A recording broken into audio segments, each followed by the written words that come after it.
Hello everyone, welcome back my YouTube channel. तो कैसे हो सब लोग? आई होप आप सब ठीक ही होंगे। सो गाइस, आज हम जानेंगे शनि देव पर सबसे पहले सरसों का तेल किसने चढ़ाया था। शनि देव पर सरसों का तेल चढ़ाने से वे प्रसन्न होते हैं, लेकिन क्या आप जानते हैं कि आखिर शनि देव पर सरसों का तेल क्यों चढ़ाया जाता है? और सबसे पहले किसने शनि देव पर सरसों का तेल चढ़ाया था? शनि देव को सरसों का तेल बहुत पसंद है, इसलिए शनिवार के दिन भक्त सरसों के तेल से जुड़े उपाय करते हैं और शनि देव को भी सरसों का तेल चढ़ाते हैं। लेकिन शनि देव को सरसों का तेल चढ़ाए जाने के पीछे का क्या रहस्य है?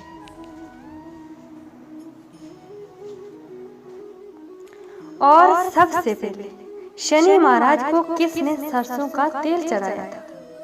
आइए जानते हैं इससे जुड़ी पौराणिक कथा के बारे में। एक बार शनि देव को अपनी शक्ति पर खूब घमंड हो गया था।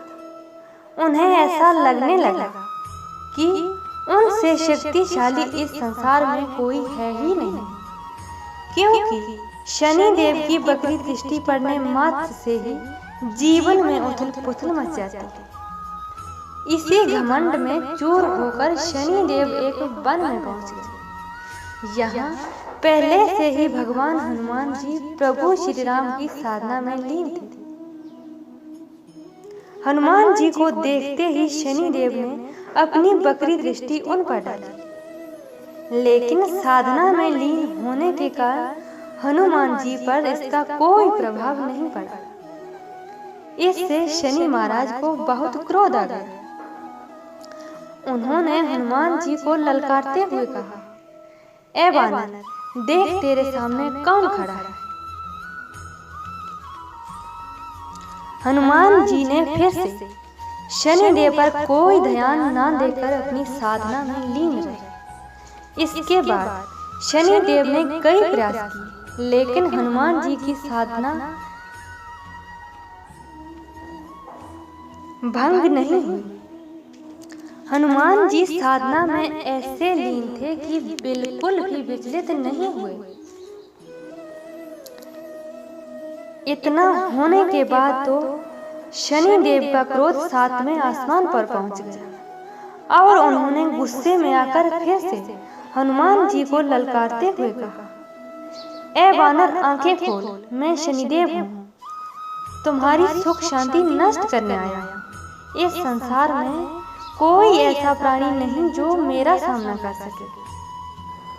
इस बार शनिदेव को विश्वास था कि ऐसी बात सुनकर हनुमान जरूर भयभीत हो जाएंगे और उनसे क्षमा मांगने लगेंगे, लेकिन ऐसा कुछ भी नहीं हुआ। बहुत प्रयास के बाद हनुमान जी उठे और शनि देव को सहज भाव से कहा, हे महाराज, आप कौन हैं? ये सुनकर तो शनि देव का क्रोध और अधिक बढ़ गया। वे बोले, मैं तुम्हारी राशि में प्रवेश करने जा रहा हूँ। इसके बाद तुम्हें खुद पता चल जाएगा कि मैं कौन हूँ। हनुमान जी बोले, हे महाराज, आप कहीं और जाएं, लेकिन मेरे प्रभु सिमरन में बाधा नहीं डालें। शनि देव को हनुमान की ये बात पसंद नहीं आई और उन्होंने हनुमान जी की भुजा पकड़कर अपनी ओर खींचने का प्रयास किया, लेकिन जैसे ही उन्होंने हनुमान जी को हाथ लगाया तो ऐसा लगा कि जैसे उन्होंने किसी दहकते हुए अंगारों पर अपना हाथ रख दिया।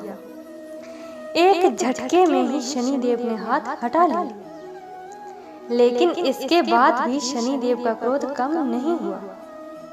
उन्होंने हनुमान जी से कहा कि तुम तो क्या, तुम्हारे प्रभु श्री राम भी मेरा कुछ नहीं बिगाड़ सकते। इसके बाद हनुमान जी को भी क्रोध आ गया और उन्होंने अपनी पूंछ से शनि देव को लपेट लिया और उन्हें पहाड़ों पर, वृक्षों पर जोर जोर से पटकने लगे। इस तरह से शनिदेव की हालत खराब हो गई और उनके शरीर पर कई चोटें भी आ गई। आखिरकार शनिदेव ने हनुमान से अपनी भूल के लिए क्षमा मांगी।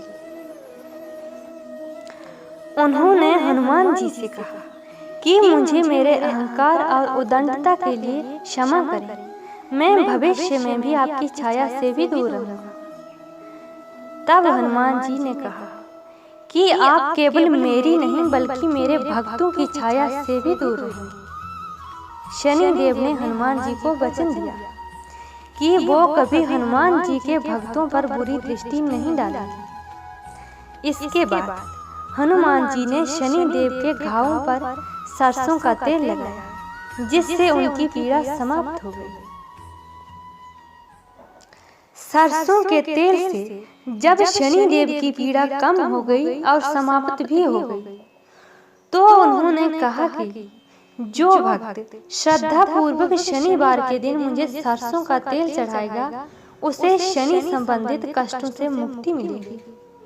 इसके बाद से ही शनिदेव पर सरसों का तेल चढ़ाने की परंपरा शुरू हो गई।